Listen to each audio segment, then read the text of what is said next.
Well, hello everyone. Today we are going to be doing a garden tour. I'm really going to start calling it like my mini stead because it's not just a garden anymore. I've got chickens, so we're like well on our way to a miniature homestead, right? I absolutely love to watch garden tours, and I also like to do my own video walkthroughs and take tons of photos of my garden throughout the year. It really is like my visual garden journal, and I also don't have to keep up with a physical journal, which is really great. It helps me know what was growing best in certain locations in the previous gardening years. It also helps me know what did not thrive in previous years. It helps me remember what configurations I had going on, and it also really helps when you're in the thick of it. It helps you see how much things have changed. One of the best parts about the garden is that it's always changing, and it doesn't always feel that way. Sometimes you plant a seed and 7 days goes by and you get 2 little tiny seed leaves coming out, and it just does not feel like you're gonna get to the plant stage, full-blown plant, anytime soon. But better believe it, in 30 days, this is gonna look totally different. In 60, 90 days, on and on and on. It changes so drastically, and it's gonna get huge and green and lush, even though right now, it doesn't look like much is going on. So, I'm gonna give you a little backstory. We ended up buying this about, well, it was late 2018. And then I put in my first 2 garden beds in early 2019, which would have been, last year. I started off with just 2 6x3 garden beds and a raised or an arch trellis in the middle that is either a hog or a cattle panel. I can't remember which one I bought, but it's just wedged in between to make an arch. And that's all I had last year, other than some no-dig beds out front where I grew some potatoes, which I'm doing the same exact thing this year, growing no-dig potatoes out front. That's all I had last year. I knew that anytime you start with a new plot of land or even just a new space, you don't really know what it's going to be like to grow something there. So it's wise to start a little bit smaller, scale your dreams back a little bit. That way, in case you put something in the completely wrong place, you won't have so much stuff that it's impossible to move or impossible to undo. And it also keeps you from being totally in over your head or overwhelmed. So start small, I would recommend. But now that I have had an entire season under my belt, I wanted to expand this year, and so I added another 8x3 bed here and another 8x3 bed out front, and I will show you that one as well. And that way I have a little bit more space because I crammed as much stuff as I could in last year. I mean, I was doing tomatoes and cucumbers and beans and zucchinis and all the things, peppers, eggplants. But the problem is when you're cramming things in really tight, you do start to get a little bit of diminished health and diminished performance. So I'm really excited to be able to expand and be able to grow more things this year, and to hopefully be able to give everything a little bit more breathing room.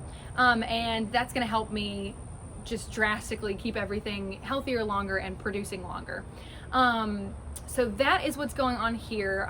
The chickens are also my lawn mowing crew. So as you can see over here, or maybe you can see over here, they've started over here and moved their way that direction in their mobile coop. And so if you see that this area over here is a little bit wild and rangy looking, it's because it is, but it's future chicken food. So there's no point in me weed whacking it now, because as soon as they move onto that, they will flatten it and eat it all down in no time. So just imagine that that's not a forest, it's just future chicken food. That being said, I also want to say that I am a variety nerd. So as I go through, I'm going to be mentioning what varieties I'm growing, because I'm kind of the person that likes to grow weird food. And by weird, I mean like cool. Almost all of my plants are heirloom, open pollinated. They all have a story, pretty much all their varieties have a story. And I figure if I'm just gonna buy, a green zucchini from the grocery store, why would I grow a green zucchini? I can just grow like a cool stripy cocozella squash or zucchini instead. It makes all that work a little bit more interesting, a little bit more fun. It makes you actually want to hang out in the garden versus just growing the same old stuff that you can buy in the grocery store. So we're gonna get into the garden. I'm gonna show you everything that we've got going on, and I hope that you enjoy checking out my little space, and I hope that you enjoy watching it grow, because truly that's one of the most exciting things this time of year, is just the anticipation and the excitement. So without further ado, let's get into the garden. So you'll notice in this bed we have a couple holdouts from winter. So we have several of these like 4-foot tall dinosaur kale plants, and also some pansies and some chrysanthemums. The chrysanthemums will actually survive all summer long, and they're great to deter the bad insects, essentially pests in your garden.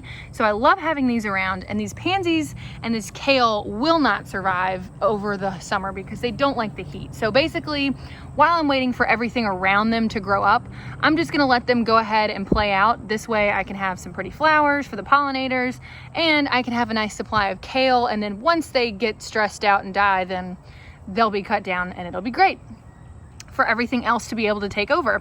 On each corner here in the front, I have 2 Tiny Tim tomatoes. These are a dwarf type of tomato that produces cherry tomatoes.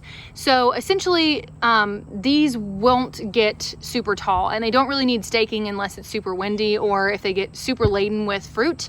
As you can see, they're already blooming, because the beauty of determinate tomatoes, and generally a lot of cherry tomatoes, they produce so early, and so they're kind of your first wave of tomatoes while you're waiting on those big other style, you know, like the beefsteaks and the paste tomatoes. While you're waiting on those huge vining tomatoes to kick in, these will be the ones to produce for you.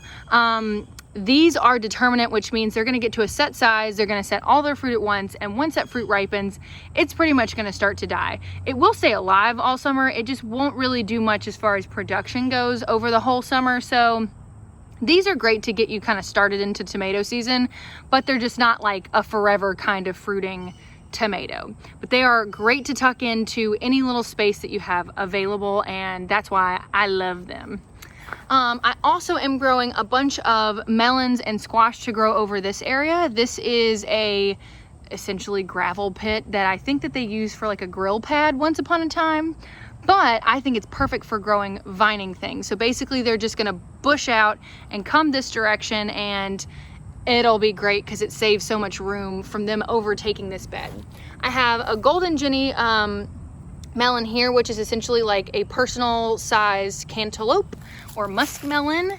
I have some sugar baby bush watermelon, so they're not going to get very long of vines, but they're kind of like a personal size watermelon. And then I have some delicata squash, which is a winter squash, but the name is misleading because they grow in the summer. They just have thick rind, so they'll stay all winter. They're kind of like the same flavor as a butternut squash, only you don't have to peel them, and they're just super delicious. And then at the very end, I have a Blacktail Mountain watermelon, and that is another small watermelon. And then randomly a kale plant that I did not plant. I think it was in a salad mix probably as like a baby kale, but it happens to be the same variety. It's a dinosaur kale, just like these, but yeah, so it's gonna play out too, but in the meantime, I'm letting it live. So we'll come around here. This is a little patch of bush beans. These are dragon tongue beans, and I wish I could find, to show you, like you can sort of see on this bean pod how it's purple and streaky. That's exactly how the beans themselves come out. They're like a green bean with purple streaks. And they're bushy and super productive, but I don't know if you can tell, the leaves were never able to emerge out of this one because they were eaten. You can see how the leaves came out here. The birds and squirrels around my house love to eat my plants and my seeds. Even though I feed them bird seed, they seem to like my plants. So I'm gonna have to reseed the one that was stolen from here, and I'm gonna have to reseed this one because it's never gonna be able to make, you know, leaves since they were eaten off. It can't make any more. Right here is the first of the okra coming up. This is Texas Hill Country. It's like a stumpy red streaked okra. It is amazing even if it gets huge, and I love that. So there's one here, and there should be 2 more that come up down in the middle of this bed. They just haven't come up yet, but this is the first one, so happy birthday, little one. On the trellis we have lots of things growing. In the middle we have a delicatesse cucumber, which is a very, very productive pickling variety of cucumber. And then here we have some kind of melon, and I don't know which one I planted here. I think this one's Kajari melon. It's probably the Kajari melon. If it's not, then it's a golden Jenny melon, just like we have at that end. I love to grow these up the trellis because, again, it's beautiful when you have the melons hanging down, but also it just keeps the vines in check. If you just planted them in the middle of a bed, their vines would take everything over. So this is a more neat way to grow them. At the very end was supposed to be another kind of watermelon, but it was eaten, so I have to reseed that. So that is this bed. Coming this direction, we have, let's see if I can find the tags. That one is a Kajari melon. Okay, hang on. Oops, sorry. Terrible views. I'm sorry. Okay, so this is a Kajari melon, which is kind of like a honeydew on the inside, but it's a striped orange and green on the outside melon. Absolutely stunning. In the middle, we have dark cucumbers, which are actually kind of a bush variety of cucumbers. They won't get super long. They're kind of a stumpy pickling cucumber. They just get wide and stumpy, but they're amazing for pickling, and they are resistant to powdery mildew, which around here is a pretty big deal because that takes everything out. But they are resistant, and I absolutely love them. I have some growing here up the trellis, and I have some that are going to be growing, I'll show you, that are growing over there that'll just be bushy. But yeah, I thought I would try to grow them up a trellis this year and see what they do. And then at the very end, woo, we have what are called blue-hilled or blau-hilled, I don't know how you say it, pole beans, and they are purple. I don't know if you can tell by the stem color, but the pods of the beans themselves are purple. These get to be like 9, 12, 15 feet long vines. It's crazy, but they also put on so many beans that it makes it worth it. So I gave them a little section to just go wild over here. I also have 2 remnant snow pea plants that are hanging on from the winter. They're playing out here soon, but I figured I'd give them a chance to grow just a couple more pods before their lives end. We have another mum over here and some pansies, and then these are more dark cucumbers, like I mentioned, from over there. If I can get this little stump of, there we go. As you can see, things love baby plants around here. I could put netting up, but that's just too much. So these are coming in. These I grew on this exact bamboo setup with some string last year, and they did just fine. I could have just let them get bushy and go over the side, but they do really well with not very much support. And like I said, they're powdery mildew resistant, which is amazing. Over here we have a chocolate beauty pepper, which every year when I grow these, I grow all these from seed. These are always the slowest ones to come up, but once the heat of the summer comes in, like when it's hellaciously hot, they finally take off and produce a whole bunch. So it's doing the same thing this year, where it just looks so puny and tiny comparatively, but it'll be just fine. Next to it, I have a purple ruffle basil, and it is absolutely stunning and gorgeous. It's in the same flavor family as like purple Thai basil, because it's just a smidgen licoricey, but it is so, so good. And the leaves are big, so it doesn't take much in a recipe to have, you know, a basil kick. Plus the color, gorgeous. I'm gonna have to look at these tags because I don't remember what I planted where. This one is an Italian heirloom tomato. So it is a paste type, but it's as big as a beefsteak. So it's just not very seedy on the inside, but it's still very meaty. And these are great for sauces and canning and salsas and all that good stuff. So I've got one of those there. This next tomato is a Paul Robeson, yes, just checking. A Paul Robeson, which is a true beefsteak style, but it's smoky almost. It is dark and husky red and has green shoulders and all that good stuff, but it is by far one of my absolute favorite tomatoes ever, flavor-wise. These are not the most productive tomatoes that I've ever grown. I can never get just bumper crops of these type. I wish I could, because I friggin' love them, but the flavor makes it worth it. So I always grow several of these every year and absolutely love them. Next to that, I have a chocolate sprinkles tomato, which as you can see is already putting on some gorgeously streaky tomatoes. So this is one that has high anthocyanin content, which is that pigment, which is an antioxidant that makes the dark purple and brown, you know, dark colored tomatoes. So you can already see that they're gonna be streaky, but they're also gonna get this beautiful dark color. And as is the case with most cherry tomatoes. They're one of the first ones to set fruit and be, you know, producing in the garden, just because their fruit is so small. So it doesn't take nearly the amount of effort for the plant to create cherry tomatoes as it will for, you know, one of these tomatoes to be produced. I mean, it just takes gobs of energy to make, you know, a 1 pound fruit. Up here, it's also setting fruit, which is great because, you know, this first truss somehow had 100% pollination, and I think that that's going to be a fluke, but I'm going with it.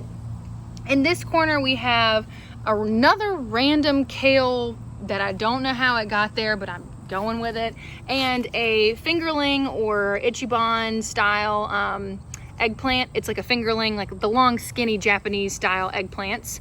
That's there. This is a pepper, just, you know, traditional bull-nosed, big old chunky, thick-walled red bell pepper. This is a purple beauty bell pepper, and same with this. These are looking great. They have had some bird damage because, like I said, the birds love to eat my plants, but they are coming along with buds, so that's really exciting. In fact, this one I think has a fruit set. It does. Let me see if I can turn this around so you can see. Yeah, so in there is a baby bell pepper already. And in the middle, I have a little Genovese or sweet basil that I have topped. So if you look down in the center, this was the original stem and I cut it off, and that makes all the side growth come out. So it makes a bushier plant versus a tall gangly plant. And I've done that with most of my basil plants already. So that is growing in between my two peppers. And then we'll go to this bed.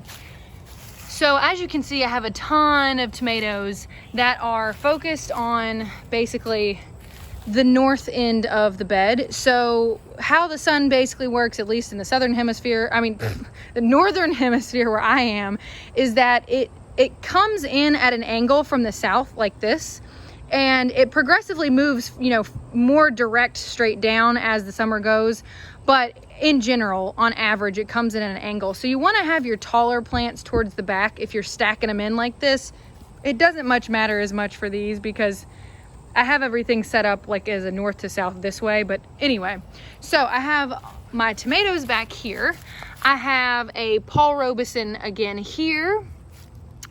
We have a pawpaw tomato, which is one of the only, the only tomato plant that I did not grow. I got this at the farmer's market. It's supposed to be a huge yellow beefsteak, so we'll see, but it's called a pawpaw tomato, and it seems to be doing really well.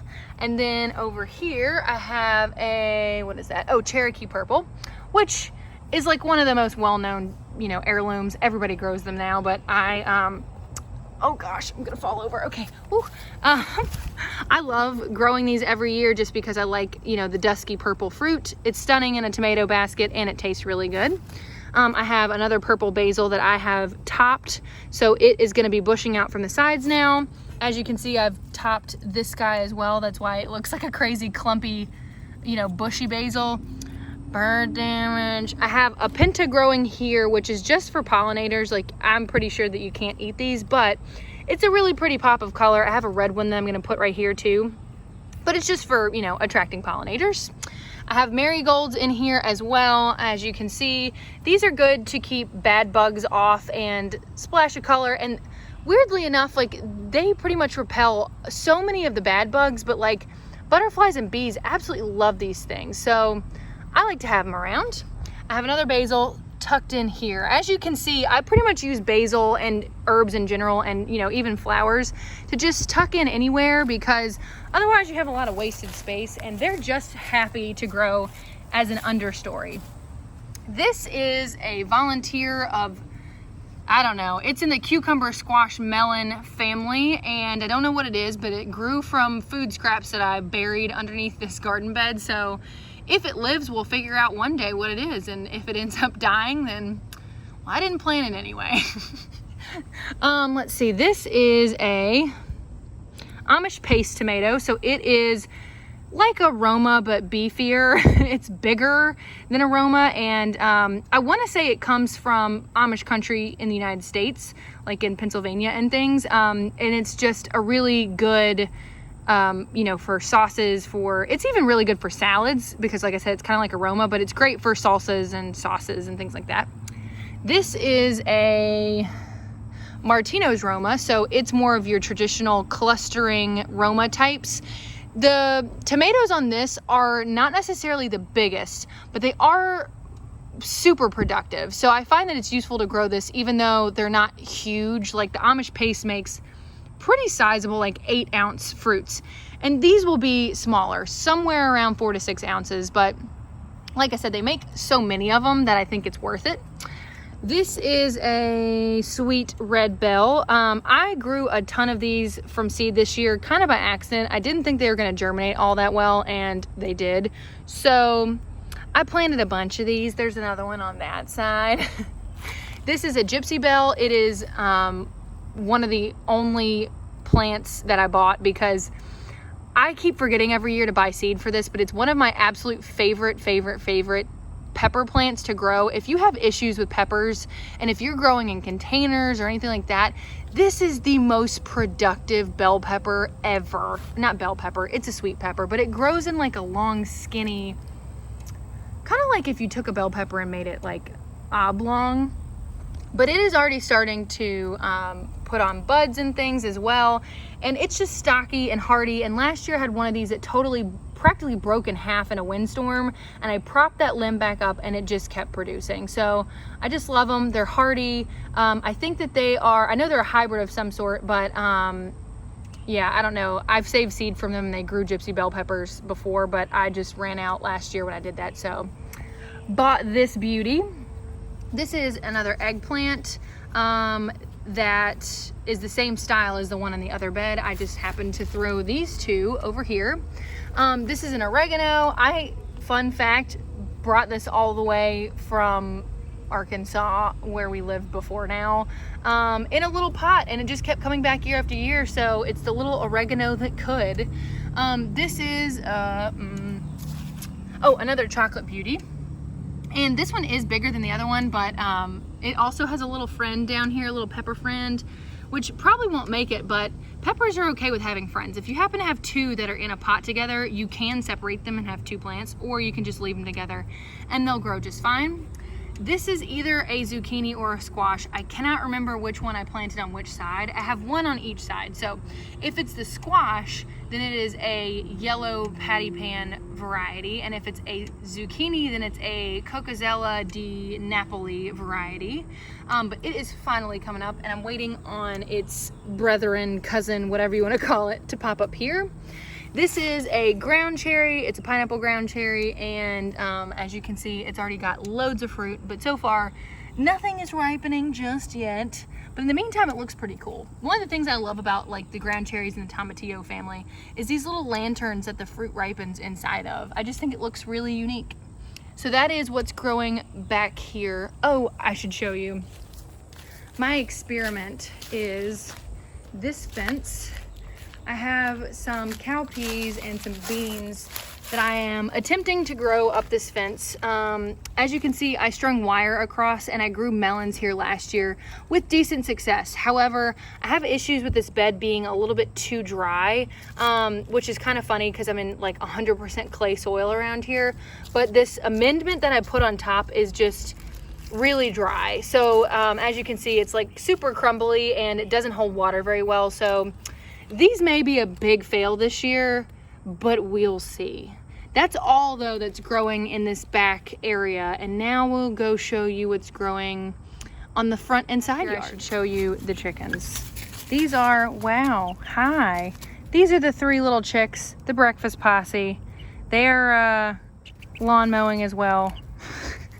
But yeah, before I go to the front, I guess I should show you the other inhabitants of the backyard, not just the garden. Also little chickens. Hello. Okay, now back to the rest. Oh, I wish I could show you. I think I can. This is what my husband calls a perekin, which is a parrot chicken. A chicken that thinks it's a parrot. You know you aren't allowed to be up there. Yeah, okay, off you go. Okay, well that was fun. Come on. Thank you. Oh, thank you. Okay. Bye, chickies. Where are you? There you go. So it's a little bit of the good, bad, and the ugly up here. We'll start off with some of the ugly. We had some 40s-ish temperatures last week, and the potatoes did not like it, which is why some of them look yellow and terrible. But we did pull some plants earlier this week, and they are definitely still growing potatoes. So this is a no-dig bed, which means I just heaped up a bunch of leaves. I put some compost in here for nutrition, and I planted my seed potatoes, and then I just heaped up leaves around it. And so now they're happily growing in their basically mulch bed, and I didn't have to do anything as far as destroying any grass or tilling any ground. I just grew right on top of everything. I have some kind of yellow, I don't think it's a Yukon Gold, but maybe it is, yellow potato here. I have some red Norland potatoes here. I've already been pulling a couple of new potatoes out of it, and it's looking particularly dreadful, so I may be harvesting those fairly soon. Over here I have some purple potatoes. They're really all blue as the variety, but they come out looking purple. You can even see that their foliage itself is purple. But they are over here growing on another no-dig bed that, I mean, they probably still have a lot more growing time left. These are a late season variety, and the other two, the red Norland is an early variety, and this one's like a mid-season variety, so they may all end up harvested at once, depending on, at least in this bed, depending on if they keep having issues from their frost damage, but that's neither here nor there. We will move into the front bed though. And so we'll start in this corner. More beans going on here, and as you can see, more damage from things that enjoy eating them. I have sunflowers in every corner of this bed to grow. And I have different varieties. I have like teddy bear, I have an autumn mix, and I have, oh man, I can't remember the other one, but sunflowers. I have more of this purple basil. I basically bought a pot that had 4 or 5 stems of it in it, and so I separated them all, so that's one good way to get more plants for less dollars. Another eggplant here. This is a sweet red bell. I told you I grew too many of these. I even ended up giving away some this year. Another teeny tiny chocolate bell, but again, it'll get there.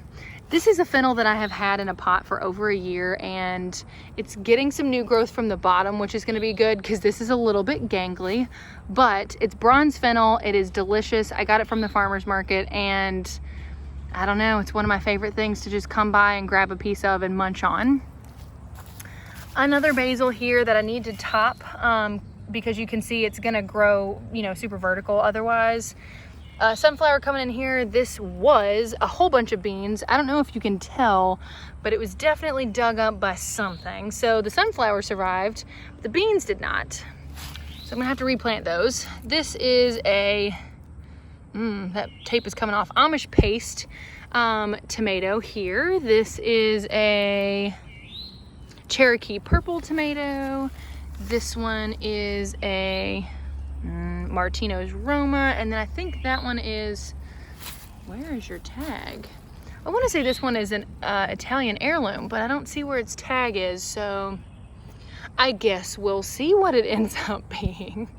This is a little patch that's going to be flowers and things. There's cosmos and zinnias and marigolds, but you can see they're already starting to come up. At least for now. It looks like we already had one stump that got eaten off. Thank you very much, birds. Over here is going to be more winter squash and pumpkins. So I think this one's the pumpkin. I'm going to have to look on my phone because I took pictures of the seed packets when I laid it down.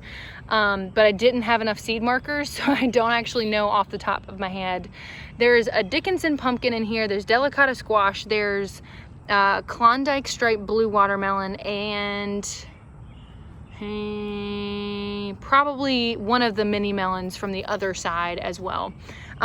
This corner should also have some flowers in it, and maybe I put some beans over here. I don't think there's any beans. There should be some flowers though, which have not yet come up, but again, fingers crossed those flower seeds have not been eaten. We have another marigold. We do have some more of our squashes coming in here. I don't know if you can, he hasn't quite opened yet. And then all the way at the end, you can see we have more squash coming in, and a sunflower is coming in as well. These are the other beans.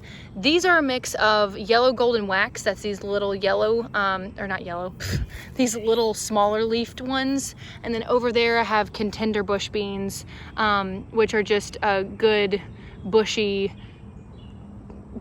green bean.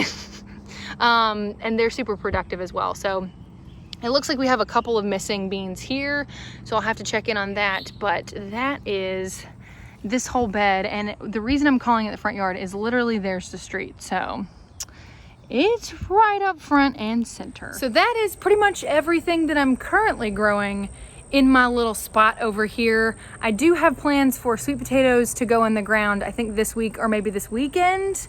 I just need to go get the slips from the nursery. I'm planning on growing those in the front yard around a pine tree that I have that has tons of full sun. And it's a beautiful vine. There's a reason people grow sweet potato vine, but I don't grow the ornamental one. I grow sweet potato vines that actually grow sweet potatoes under the ground because food, right? Last year I grew them in grow bags in the front. I'm gonna do some more of those this year because it looks super decorative, but also really easy way to not have to, you know, do much work. Just plant them in the grow bags and let them bush out and get beautiful. That's all I can think of right now, other than reseeding the things that have been bird eaten and squirrel eaten. And yeah, so we will see where all of this goes from here. I can't wait to see it all get lush and lovely, and you're gonna get to watch me get progressively more and more sweaty and hot and red, because that's the nature of the beast. But in the meantime, thank you so much for coming along with me. I hope that you'll join me when I show you guys the progress. And yeah, this has been really fun. So I'll see you next time.